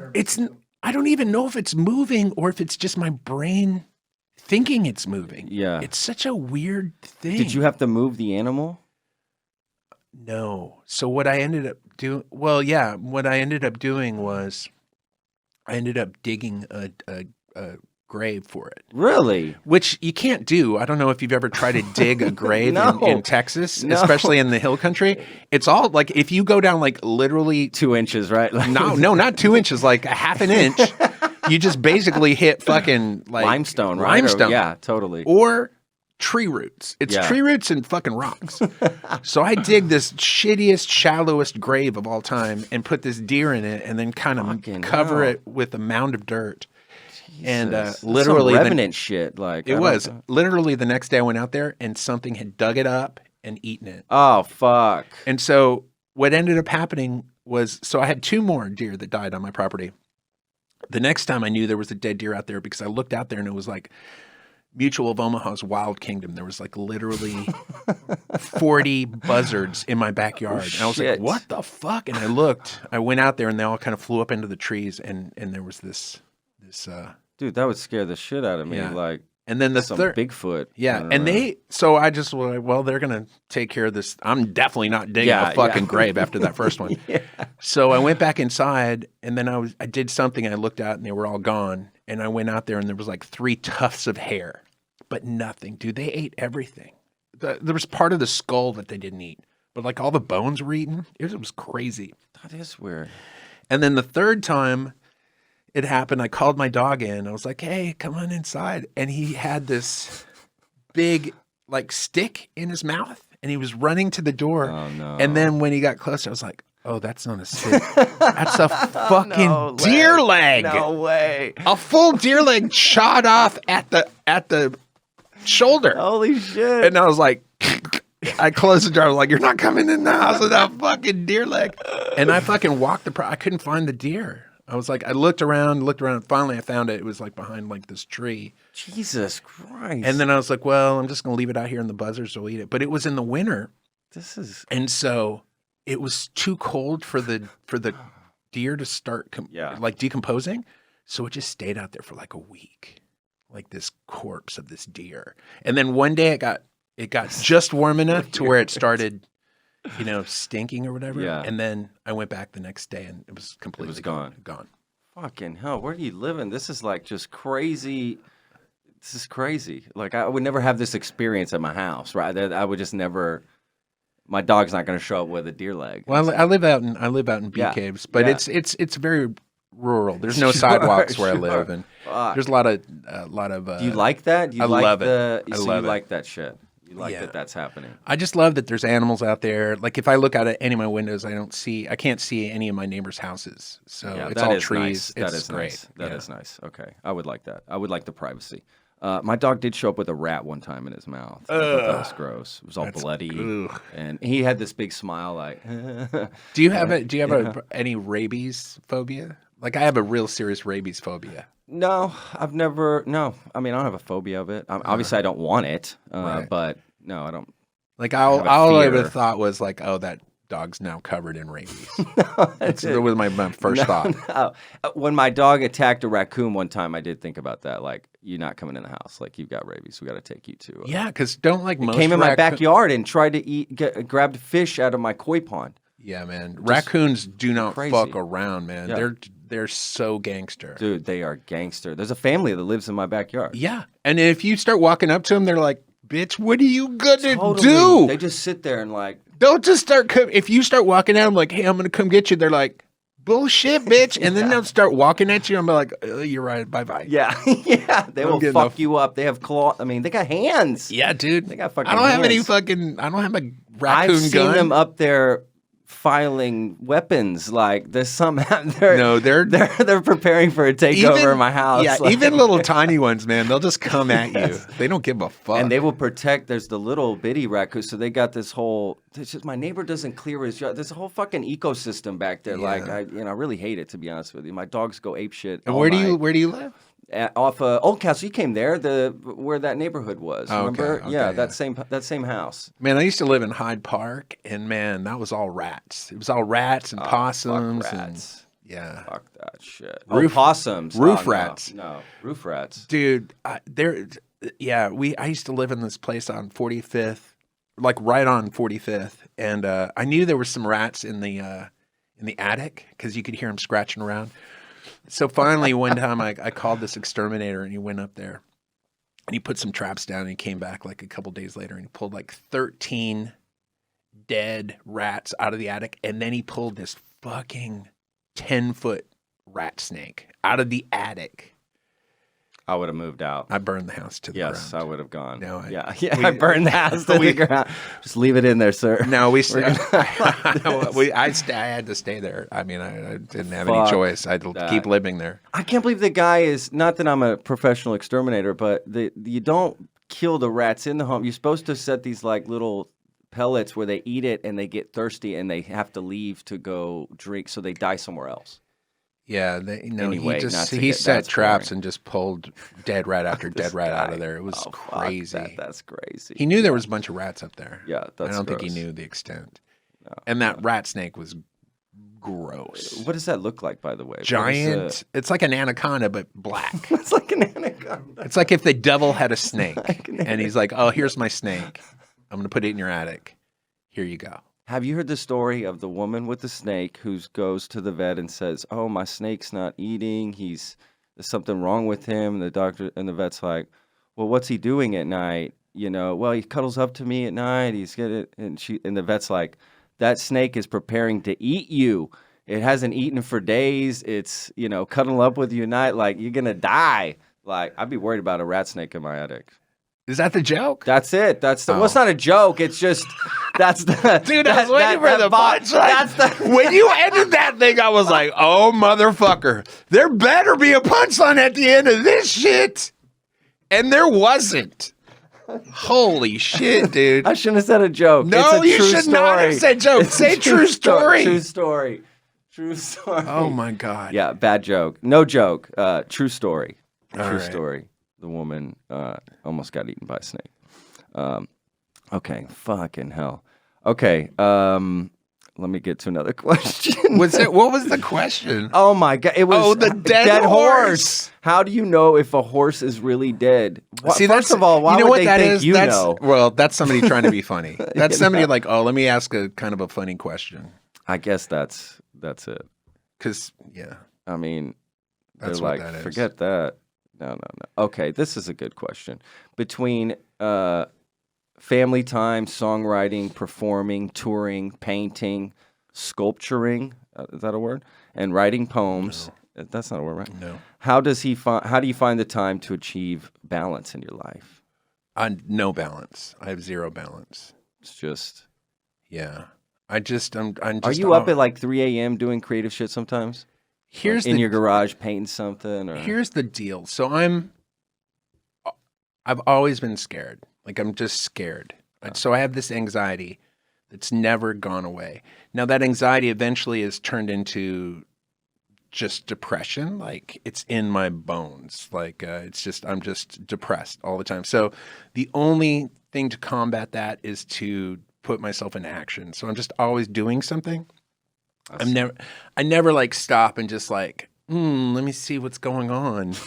Because as soon as I do that, I'm fucking like despondent. So I'm just always doing something. Just to stay busy. Just staying busy all the time. Okay. Yeah. So, but no balance. Interesting. No balance. Okay. This is interesting. Of the thousands of songs, well, no, that's not interesting. You've written, which is your favorite? But I like the next part. Which rap artist would you like to collaborate with? Collaborate with? Yeah. Would you ever collaborate with a rap artist? I could totally see that working, by the way. I mean, right? Yeah, I mean, I would thought love, about there's that. Tons of them that I would love to collaborate with. That'd be awesome. I mean, how would you approach a song with a rapper? Would you come into a room? Would it be like, I've got something, you rap over it? Or would he say, I've got this beat, you sing over it? How would you even, So I've been doing this song game for years and years where I come up with a phrase or somebody in the group comes up with a phrase. We send it to each other, and then we have a few days to write a song and incorporate the phrase into the song. So occasionally I'll write something that's just kind of like a groove or like whatever. It's like a chorus, but with a groove. And some of the guys, like Jason Mraz is in the group. This guy, Bushwalla, is in the group. And those guys are both really good rappers. And so occasionally I'll be like, hey, do you guys want to, throw some, do you want to do some rhyme and rhyme? What do you say? Is that how you say it? Well, yeah, of course that's how you say it. Like, I'm really deep in the hip hop community. Yeah. I know exactly what all the lingo and terminology is. And so that was smooth. I'll go like, I'll just send them I'll go, do you guys want to put something on here? And they usually say yeah, and then they kill it. They crush it, right? Yeah, so I just send them a blank track, and then they just kind of rap cool on top of it. Yeah. So that's how you would. I guess that's how I would do it. Yeah. I mean, yeah, that's interesting. I imagine. Okay. All right. Here's what I'm not going to be doing: rapping like with you wouldn't yourself, like not with a real. Some rapper. of your, the way you deliver your lyrics sometimes has that feel to it. It has a nice rhythm to it, like that. Yeah, I like rap. Like, I mean, I wouldn't say it's you're not Biggie Smalls out there. You know what I mean? No, That's not even close. No, I'm just like all of my rapping is like facetious. So like I rap the way like like they rap on Barney, the dinosaur. It's like I'm not a good rapper. So if like I when make the football team did the Right. rap like in the 80s, remember? Like, is it like that? Yeah, like Chicago No, Bears Super yeah, Bowl remember- Shuffle. yeah, No, yeah. that's exactly what it's like. And so the only way I can justify doing it is if I'm sort of making fun of myself. Now, what ends up happening is I'll be facetious or making fun of myself, and then people will think I'm being serious. And then like that becomes a song that they want to hear. And I'm like, well, this is a joke song. Yeah, yeah. It's not supposed to be taken literally or seriously. Totally. People have to know that about you, though, if they're coming to your show. Like, that's... People don't know. It is weird. Like if you just Guess say... if they bring a friend, right, then... Even then, like anything you say on a mic, anything you say on stage, people just take you literally. Like they just believe what you say. Like, do you know Johnny Fogelsang? Do you know that guy? No. He's a bass player. I want to. That name is great. He plays with Susanna Chauffel and stuff. Anyways, he used to sub for me all the time. And he's like, I don't know, he's like maybe part Filipino or something. I don't know what he is, but whatever. He has an exotic, sexy look about him. And every time he would play with me, I'd always introduce him as like the bass player for Los Lobos. And every time, people would come up after the show and tell them that they loved Los Lobos. And at first he would be like, "Hey man, I'm not in Los Lobos," but after a while, I was like, "Yeah, I love it. Yeah, I'm really good." Give me a sign, something. Yeah, totally. You just go with it. He's funny. I'm the Lobo. Yeah, right. I'm the main Lobo. Okay, that is funny. And he's Filipino, and yes. And I probably got that wrong. It's probably not that. I don't know. Okay. Let's. Oh. God, I should have. Okay, this is much better. Thank you. For this is from Kari Kusisto. I hope I'm saying that right. Do songs mostly come to you fully formed, or you build them more often than not? Yeah. Yeah, it's kind of both, right? The good ones come fully formed. Like again, if I'm going to use that analogy about digging up dinosaur bones, if it's a good song, you find all the bones of the song. They're all there. You put them together, and that's the song. But sometimes you only find like half of the skeleton, and then you got to kind of make up the rest. Sure. And those tend to be the ones that aren't as good. Yeah. Okay. Oh, that's interesting. The Frankenstein songs. Do you ever get teary or choked up by any of your more melancholy songs while performing? No. No. See, the thing that I do this thing. I get real kind of meta on stage now, where I'm like, really like do a song really seriously, especially a sad song. Yeah. And then when it's done, I'll be just like, I'll remind people, like, I didn't just write this song right now. Like, I actually wrote it a while back when I was feeling a little blue. Yeah. But I didn't just write it. Gotcha. So, but I will say this, like, if something's going on, like if somebody just died, or maybe if somebody broke up with me, or just something where I'm feeling some emotions, like sometimes you'll be singing a song and that will bring up this other thing, but it's never because of the thing that you're actually singing. Sure. Because that happened a long time ago. Yeah. That would be hard, right? To put yourself back in the moment of every song that you're singing, right? That would be hard. Well, why? Yeah. I mean, you don't need to do it. Sure. You can still perform the song. I mean, most of the time when I'm up there performing, I'm thinking about all kinds of shit that has nothing to do with what you're going to eat afterwards, right? Come on, that's probably thought number one. That would be my thought. I mean, I'm daydreaming up there. Yeah. And then every once in a while I'm like, wait, what verse am I on? I don't know. It's like when you're driving, and you're like, oh shit. Wait, how long have I been not been paying attention to the road? Yes. It's the same thing. Yeah. Okay, that's interesting. Yeah. That is I find that super interesting. That's funny. What verse am I on? Does your visual artwork inspire your songwriting, or vice versa? Not really. It really doesn't. Keep it separate. Well, they're just two different things. I mean, because all the songs you write, for the most part, if I remember, are from the song game, right? Yeah, pretty much all the songs I write come out of that. Yeah. But lots of times with the song game, even like I'll just write a song and then after I've written the song, I'll look at the phrase and go, oh, how can I incorporate this phrase into the song that I just wrote? Got it. So I don't start with the phrase most of the time. Oh, okay. Oh, that's interesting. I mean, every once in a while I do. It just depends. You just what the never phrase know. is, right? Yeah. Well, it depends on what the phrase is and what you're feeling. Yeah, you just never know. Yeah. There's no one way to do it. Yeah. But in terms of like, I don't like do a painting and go, oh, I'm going to write a song about this painting. Or I don't like write a song and go, I'm going to do a painting of this song. Yeah. Yeah. It's just not the same. They don't tie into each other that way. I guess that would be weird. Yeah, I guess that would be strange. Well, it says flavor question, so I'm not sure what that means. If you had to pick one, what flavor's too strong? So I'm not sure what that means. I have a song called The Flavor's Too Strong. Oh, you do? Yeah. Oh. And so again, this is somebody like these are coming up with a clever. This is somebody coming up with a clever question. Okay. Oh, Miss Clever. Well, got me, fooled me, because I didn't know what that meant. So, can you answer that? Is that possible to answer that question? I mean, if we want to do a callback, I'd go kimchi. I mean, that seems like a flavor. Like I've never had it, but it seems like a flavor that would be too strong. I got you. You can't stop it. Okay. The flavor's too strong. You can't stop it. What? The flavor's too strong. You can't stop it. What? The flavor's too strong. You can't stop it. What? Kimchi. It's too strong. No. It's too strong. I love that. Is there someone just repeating kimchi in the background? But maybe now. That could work. Yeah. If you need me. Well, I'm sure somebody can do a remix of what we just did. Let's put a beat to it. I'm totally going to do that now. Put a beat to it and send it to Eminem. Yeah. What's this shit? Kimchi? Oh, this shit's hot. If that's how he talked, that's probably not Eminem. That's close. Is that close? I felt like I was in the room with Eminem for a second. 8 Mile. My sweater on my spaghetti, or what is that? How's that work? Not even. Sweater on my spaghetti. God damn it, Patrick. Jesus. Dyslexic.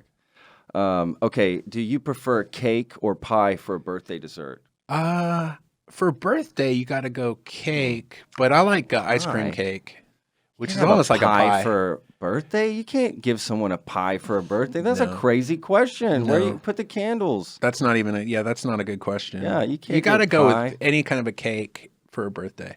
You know what? Hey, speaking of food, it has to be cake. Let's talk about food. Have you had what's that bunt cake place off of Bee Caves? Is it Just Bunts Cakes? What is it? Just Bunts? I don't know. I haven't heard of any bunt cakes. What the fuck? Do you guys know what I'm talking about? No. Oh my God, dude. There's some great place to eat out. What is it called? Little Bunts? No. Little Bunts? That's a different place. Red flag this motherfucker. That's a different place. That's a different place. That sounds like a kid. Little, I'm not sending my kid to Little Bunts Play Care. Yeah, totally. No, it's what is it called? Nothing Bunt Cake. That's oh a my good God, name. dude! If Okay. you want to have the most delicious, red velvet thing you've ever had, dude, that shit is Nothing legit. Bunt Cake. Nothing Bunt Cake. Like it. Okay. Oh, okay. so All right. good. We'll check that out. And they have no problem. Like they'll sell you like a cupcake, and it's like $17. Okay, it's that type of place. It's not $17. It's expensive. But it's worth. It's not that expensive actually. I don't even know why I said that. It's not cheap. It's not cheap, but it's worth. It's probably $4.50, $5.50. Here's the thing about food. If the food's amazing, I don't mind paying money for it. If I'm not going to pay $400 for something because there's nothing that's going to taste $400 good. Yeah. But if something's really transformative, like where you are having an experience, it's worth the money. Yeah.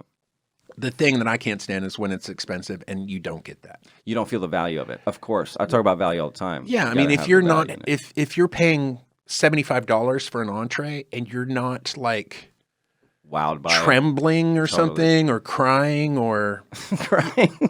But you know what I'm talking about? Have you ever had those experiences like where you're eating something? Yeah, where you're eating something to the point where you're like, I don't know what's going on right now. Yes, like, all the time. Then it's worth it. Yeah. But, you know, it doesn't happen very often.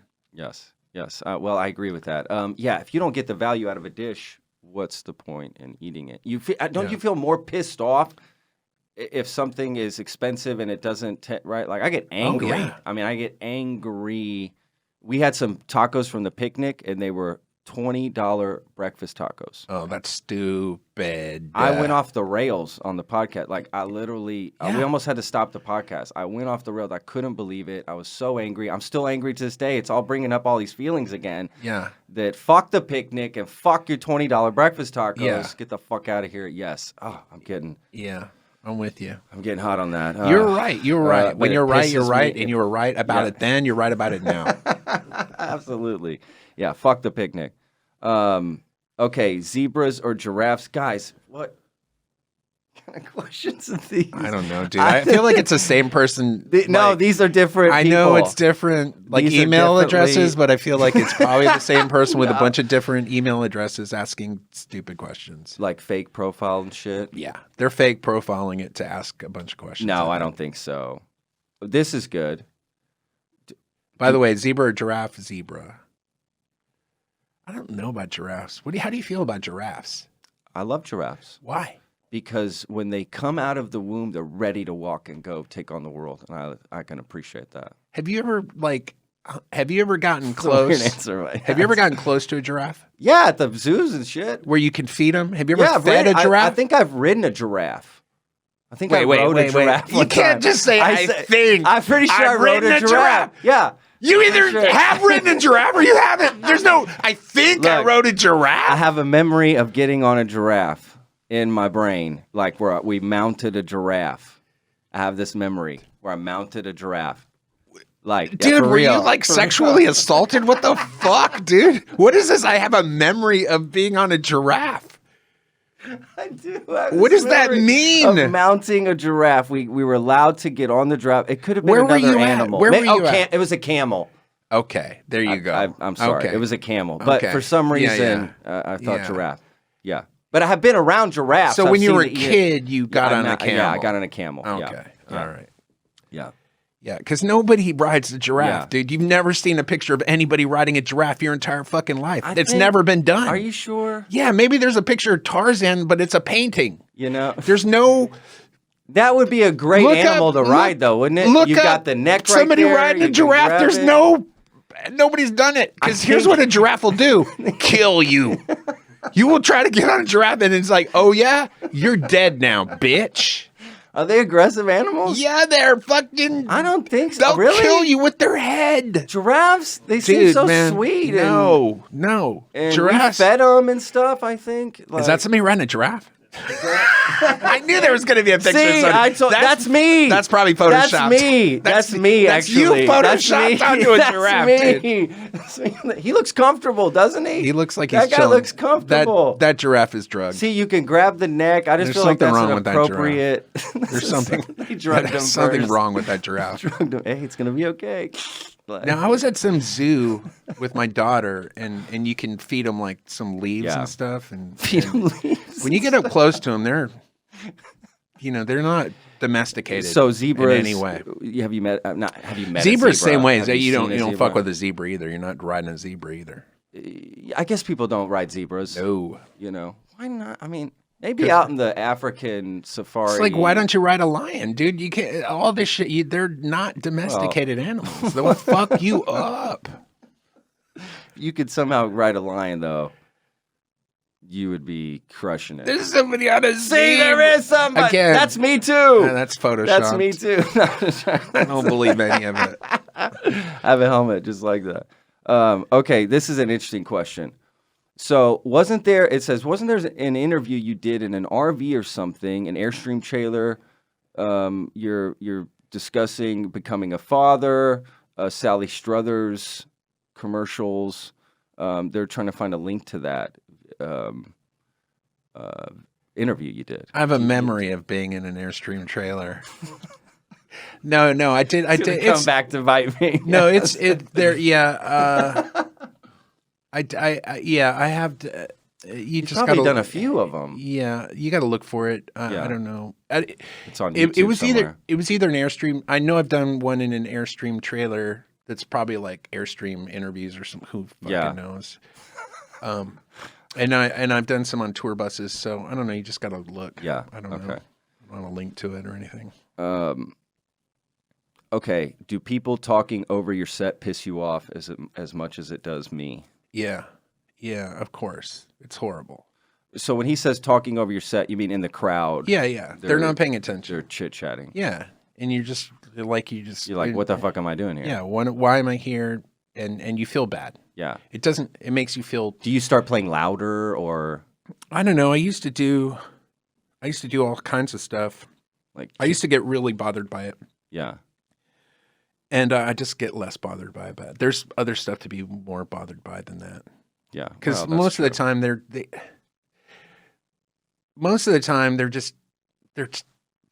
not thinking about it. It's not like they're doing it on purpose. They're not doing it to fuck with you. Yeah. They're just doing it because they're either oblivious to the fact that this would affect you in any way, or they're having a good time, or whatever it is. They're just doing whatever they're doing. So I think maybe being less narcissistic, or maybe like just realizing, the whole world doesn't revolve around you. Even if you're playing. In that moment, though, it does. In that little room. It doesn't make you feel good. Yeah. It makes you feel bad, but... Does it throw you off your game, though? Like, are you really? Like, if you have a crowd and they're totally into what you're doing, it really makes you feel special, and... You're going to get you're going to give a better performance. You will give a really beautiful performance because... You're like, I'm really good at this, and they're really enjoying it. And then if people aren't, or if they're not paying attention to you, you're like, well, it sucks, so why bother? Why am I doing this? Yeah. Oh, that makes sense. And probably for like he says, as much as it does me, so probably for the people in the crowd, I'm sure it bothers them. Hey, I'm trying to listen to Bob. Right. Well, if there's a whole crowd of people that are listening and there's only one or two people that are fucking around, talking or whatever, I'll kick those people out. Really? Oh, yeah. Is it just a snap and a finger? How does that work? I usually give them a chance. I'll be like, hey, I'll usually say something horrible and mean that's funny. Of course. To fuck with them. And hopefully that shuts them down. Yeah. And if it doesn't, then I'll be like, look, I'm going to give you one more shot. Yeah. And then I usually say, I think you're doing the crowd a favor. Work. Yeah. And then you can tell, like, just some people are crazy and some people are drunk and crazy. And when they're drunk and crazy, they're not going to shut up. So you're going to kick them out. But you give them one chance so you don't look like a monster, and then you kick them out. So you don't look like a monster. Well, that makes sense. So, yes. So everyone's on your team still. Okay. But they're always the biggest fans, by the way. The ones that really? Oh, yeah. Always. They're because it's a big event for them. Like, they're excited that you're going to play. So they're drinking all day. They're partying. So you think it just gets out of hand for them? Just gets out of hand. I got you. So that's the other thing too. Like, I'm not upset. Like, even if I kick them out, I'm not like I'm angry at them. I'm just like, it's not working out right now. Well, they're it's not good for everybody else. Yes. So they'd probably regret it later on anyway. Yeah. And they got a cool story. Bob kicked me out of the show. Well, I didn't kick. I wouldn't kick him out. Some security guy. Yeah. Well, of course. Got him wearing the FAYM shirt, right? Yeah. Because he's security. I don't know. Call back.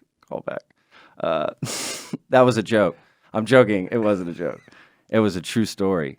Okay, let's see here. Have you ever been a fan of an artist or group that equals the love we have for you? It says. Yeah, for sure. You're a fan too, I right? don't know. I don't know what their love is for me, but I have artists that I'm. I'm so glad that they made music. Sure. I mean, everybody has that. You're a fan too, right? You have your absolutely, own. 100%. That makes sense.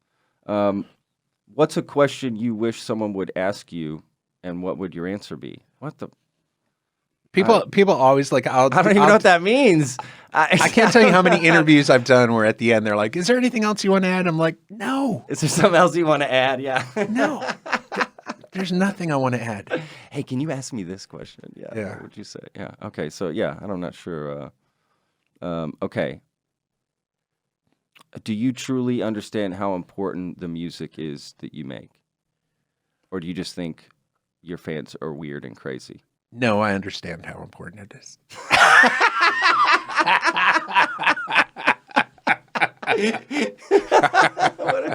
That's on the spot, right? What do you say to that? That's like a T-ball. That's a T-ball. It was too easy. Of course you understand how important it is. Too easy. Yeah, absolutely. Okay, Bob. Well, look, I'm gonna do a last little set of questions for me, Okay, great. and then we'll round it off here. What do you think? I feel like we've been on the air now for Yes. hours. Yes, we have. It's actually been 7 days. So if you are hungry, no, I'm joking. This is what I call last call. Okay. So, all right, let's start here. These are sort of rapid fire. Just answer however fast you want. But all right. okay, you're going on a road trip. You can only take one album with you. What are you taking? Probably Ruminations, Conor Oberst. I remember you talking about him before, and I started listening to him after our podcast interview. That's awesome. Yeah. I became a fan. What would your last meal be? Last meal, probably some kind of yeah, I'm gonna go Taco Bell. Really? I was gonna say McDonald's, but yeah, Taco Bell. Your last meal on the planet. Fuck yeah. I love it. Locos. I love it. Doritos, Locos Tacos, man. I'm fucking going all in. I'm like, fuck it. How many do you want? How many can you give me?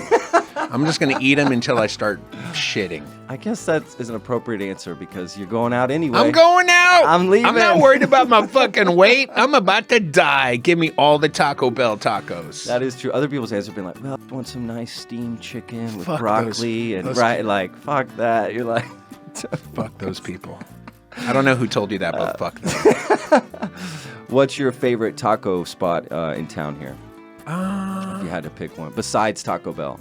I love Taco Shack. Breakfast tacos are my favorite. Yeah. But I mean, shit, Torchy's. Torchy's has got like, there's one taco combo that I get at Torchy's that's hard to beat. I can't think of what Torchy's it is. too. Yep. But and what's the other taco place that's like local? Like Valentina's maybe or Veracruz? No, it's like what is Taco Loco Taco? What is it? What's the other one? There's another taco. Taco Deli. Yeah, Taco Deli's got some crazy good tacos. I like Taco Deli too. Yeah. So okay, those are all good choices. What about barbecue? Your favorite barbecue spot? I mean, I'm a Salt Lick guy. I would go to. Oh yeah, nice. I've eaten at Franklin's once because Rachel Ray and John get to skip the line. So when they skip the line, they skip the line. Everybody who's famous gets to skip the line. By the way, if I was famous, I would go wait in the line. I would say, put me in the line. I'm waiting with everybody else. I'm not waiting in any. You wouldn't wait in line? Fuck no, I'm not waiting in the line. So I got to go there one time with them and eat some of that barbecue, and that barbecue was no joke. It's delicious. But I'm not going to wait in line. Yeah. And my favorite barbecue sauce is the Salt Lick barbecue sauce. Salt Lick's legit. It's legit. That's legit. And if somebody comes into town and is visiting, and I'm going to take them somewhere, I always take them to Rudy's just because it's at a gas station and people think that's cool. That's a good one though. I know which one you're talking about. Rudy's is great. That's the best Rudy's to go to. Is that one at the gas station? The one you're talking about? Yeah, it's a solid, like, everything. It's consistent. It's too, consistent. Right? Yeah. All their sides are great. Yeah, I agree. They don't get enough love, to be honest with you. Because Texas has amazing barbecue. Tons of great barbecue, but it's got to be at least as good as Rudy's. Okay, so that's the bar for. But it's hard to get at least as good as Rudy's. To me, it's hard to get super bad barbecue here. Even the stuff that you're like, it's better than a lot of other places around. So, it's true. We can't really complain too much. But okay, so finish this song lyric. No, I don't want no scrub. A scrub is a guy who can't get no love. Without it, is that it? That's it. Okay, that's it. Who can't get no love from me? Oh, but okay. It's close enough. You got that. What's your favorite dish to make at home? I mean, the thing I make the most is I like make bacon. I like making bacon. You are warming stuff up. That's what you do. That's it. Yeah, but I mean, I make it in the oven. And you do it the right way. Yeah, I do it the right way. And so that's... Do you season your bacon? No. You could start seasoning your bacon. With it will what? Change your... Salt and pepper. Really? You put salt and pepper on your bacon? Yeah. I'm going to try it. Try it. I mean, little bit of salt, but get that cracked pepper over it. It was going to change your bacon game before you put it in the oven. Get it salt and pepper. I'll try it, but I feel like with bacon and with chicken and with beef, but especially with pork, if you're using like really good pork, like natural, like farm raised pork, that shit is so much better than I agree. bullshit pork. Yes, like I'm not. It's not like I'm not using Hormel. It's like some fucking farm somewhere. Yes, Berkshire. Yeah. Yes, I agree. Okay, what about your least favorite thing to eat? Dick. Just period. Unless I could reach my own dick, which I can only do in dreams. Do you ever do that in your dreams where you're sucking your own dick? Dude, I have it all the time where I'm like, my dick is. I didn't realize my dick was this. Dreams. Dude, in my dreams, my dick easily reachable, and I'm like, I'm gonna just suck this dick all day long. But then what happens when that happens in my dreams? It always changes into something. It'll change into like a paintbrush or something. Your dick changes into something? Yeah. So then you're sucking on a paintbrush? Then you're sucking on a paintbrush. It's not cool. It's not cool like a dick. I like how you're upset. Where'd my dick go? Where's my dick go? Fuck. I feel like that happens with all of my sexual dreams that I'm having. Like if I'm having sex with some lady in my dreams, like it'll be like I can't get it in, or I can't. Like it never works. It's not going right, or she'll start changing into a horse or some bullshit. Like it just, I'm like, what the fuck, man? Let me just get this done. You're like, let me just go suck my own dick. You're just like, I can't get it done. I'm not happy about not performing in your dreams either. And then you wake up and you're like, oh, it's because it was a dream. That's why. Holy shit. That's the greatest answer I've heard to the least favorite thing to eat. Okay. But if you've given it a try, though? Yeah. Dick, you have tried dick? You have to know you don't like it. No, I've never. You gotta try it. I've never tried You gotta give it a try. Outside of the dream world, no, I've never. I've had plenty of offers. Like, what if I went to art school? What if you had some dick and you were like, oh my God, I've spent 54 years avoiding this? Well, there is that part of me that's like, because like I said, I went to art school. I had plenty of offers. Plenty of offers. But part of me was like, yeah, what if I do like it? Like, part of me is like, fuck that. I'm not even going to take a chance. Yeah. Because then I got to change my whole game. Totally. I got to, and I'm change my whole game. Well, I just don't have technique, right? You don't know any techniques. I don't know. I don't know how to dress well. The dick, what would you do with it? Be like, oh, where do I start? I'm not tidy enough. It's not. I'm telling you, dude. Not tidy enough. It wouldn't be good. I would have a hard time. Okay. What dish represents Texas to you? I mean, barbecue, right? I think barbecue. Yeah. I mean, everyone has a different chili, brisket, barbecue. Yeah, those are all. Yeah, I think barbecue. Barbecue. What's your favorite food city in Texas? That's a hard one. I love Austin. Yeah. But man, you can't fuck with Houston. Yeah. Houston's got the restaurants. You're not alone. It's just like every time I eat at some crazy place that somebody recommends in Houston, I'm like, this is the best place. Totally. Yes, I agree. But I mean, you're in Houston. Yes. Yeah. So that part. That's sucks. why the food's good though, probably, because it's like, well, everything else sucks. Right. Traffic. It's like a great chef in jail or something. It's like, is this guy really good, or is it just good because I'm in jail? Oh shit. Oh, that's funny. Name 3 things in your pantry right now. You're gonna open it up. What's in there? There's a lot of fucking borracho beans in cans that are very close to their expiration date if they haven't reached them already. Like, I'll buy borracho beans. Is it borracho beans? Yeah, that's it. Borracho beans. I'll buy them, and then they'll just sit in the pantry literally for 7 to 8 years. And then eventually I'll just like, oh shit, this expired 3 years ago. And then I'll chuck them. So those are in there. Same with rice. Like, I'll have rice, which never goes bad. Yeah. And I'll have rice, and it's 2 years old. Like 2 years past the expiration date. Got it. So I buy stuff. Rice does go bad, though. Yeah. It does go bad. So does borracho beans. Yes. So I end up buying stuff with the idea like, oh, I'm going to make some rice. Yeah. Or I'm going to make some beans and rice or something. And then I'd never do it. So the stuff that I don't make is what's in the pantry. Yeah. That's correct. Have you ever made rice before, though? Yeah. Okay. I used to make it all the time. Yeah. Back before I started going on all these crazy diets, I used to it. eat a ton of rice. And now, like, you can't eat rice on any of these diets. Fuck these diets. Just got to eat however makes you feel good. Well, that's my opinion. yeah. Okay, finish this phrase. I'm sure you'll get this. The stars at night are big and bright. Deep in the heart of Texas. Oh, that's it. That's it, Bob. That's my last Who doesn't question. know that? You'd be surprised. Really? Yeah. Same guy who, Yes. what was the other question? Oh, I didn't like the the- taco oh, the- place or something? No, the last meal. Yeah, the last meal. I'd like some chicken Steamed and some broccoli. steamed broccoli. And the stars at night are big and bright in the Australian outback. Fuck. Yes, there's been, it's actually like half the people don't know it. Really? Yeah. Well, Yeah, or get it, half wrong or, whatever. anyways. All right, so we're Yes, done. That's it, Bob. Hey, man, We're that all was fun. finished. Was that fun? You It had a was good great. time? Yeah, I had a Good, great man. time. Thank Good, you. Man. Me too. Absolutely. Thank you for coming on. This was awesome. I'm going to eat some tacos after this. Yeah, thanks for joining us, guys. We'll see you next time. Boom. Boom. Yeah, I should have said that. Anything you want to add, Bob?